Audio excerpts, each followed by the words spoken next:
Hello everyone, we have another house visit today. We are visiting the house of the 12th Duke and Duchess of Derbyshire. A house I can never afford. So welcome to Chatsworth House. Today we will be looking into the rooms, halls and gardens of the estate from the Duke of Devonshire. A place that is used in movies such as Pride and Prejudice and The Duchess. So now it is time to go into this magnificent estate and figure out why a family needs so many rooms. So if you have 300 rooms, I don't even know what the function gets for one room. Like, it's very difficult to give a typical function for a room. And then as the 6th Duke, he just decided to buy a room decoration. And now don't know what the function is, but this is what you buy from an auction. Every generation of dukes loved to add their personal touch to the estate. While some rooms changed function over time, in some rooms this personal touch comes all together, such as in the reception hall. This is the reception hall built in the 17th century by the 1st Duke of Devonshire. And what's mostly impressive is like the paintings and everything is still from the original time built by the 1st Duke. Later on, different pieces have been changed, such as that altar piece on top has been added. And there are paintings from Julius Caesar added by another duke because he wanted to compare himself with the great leader of Rome. If your guests are still not impressed by this reception room, then in the inner courtyard next to it, you can be impressed by a fountain that's made out of a 350 million year old fossil. When walking around, we find rooms that have never been used, such as the guest room for the king or queen, who never visited this place, or even a random broomstick that has been put out and has J.K. Rowling's signature on it. In the end, you just notice a lot of money goes into this estate. Such a big dining room. Don't think I even have enough friends to invite on all these places. And then the music would be played from the balcony next door. I feel a bit lonely now. I need more friends. I can invite them all over here. The good thing about those estates is that if you are an art lover, they have some amazing art here.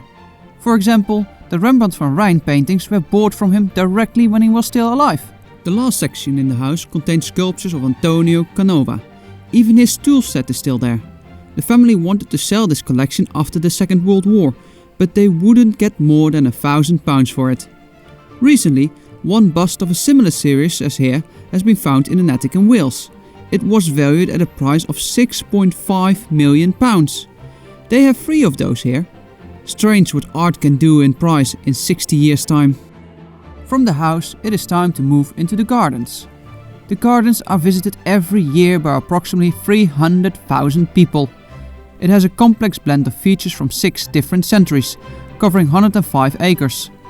And this blend of features you might see back in the following place, for example. So the maze in the garden was before a botanical garden, but it costed 300 tons coal a year to heat up the botanical garden. And then during the First World War they were running out of coal here in England. The plants died and the next Duke decided to put a maze instead. So let's get lost now.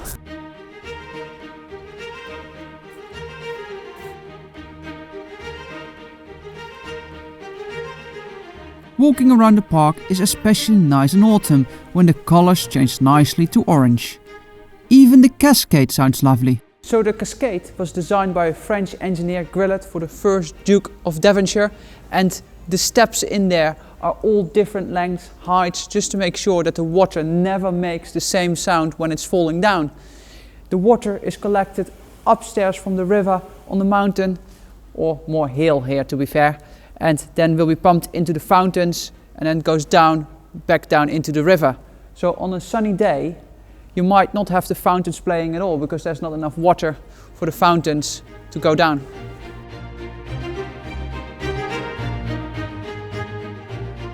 So people usually say when you go to an historical place, you learn something from the history.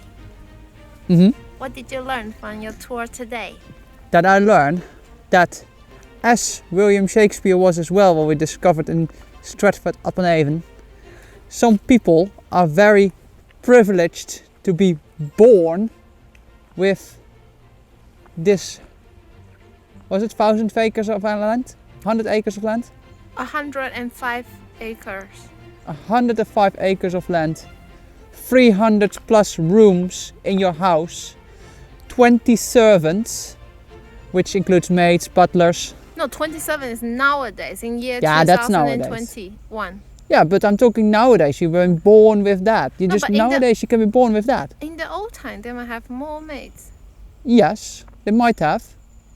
But I'm looking at nowadays, even people are privileged and have hundreds of acres of land, 300 plus rooms, and then you grow up in this. And 20 maids, butlers. Can I share what I learned? What did you learn? So good to be rich.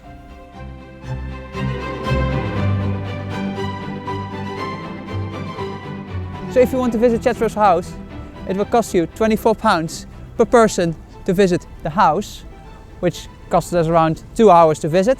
And then the gardens are included as well, and that's where we spend the rest of our day.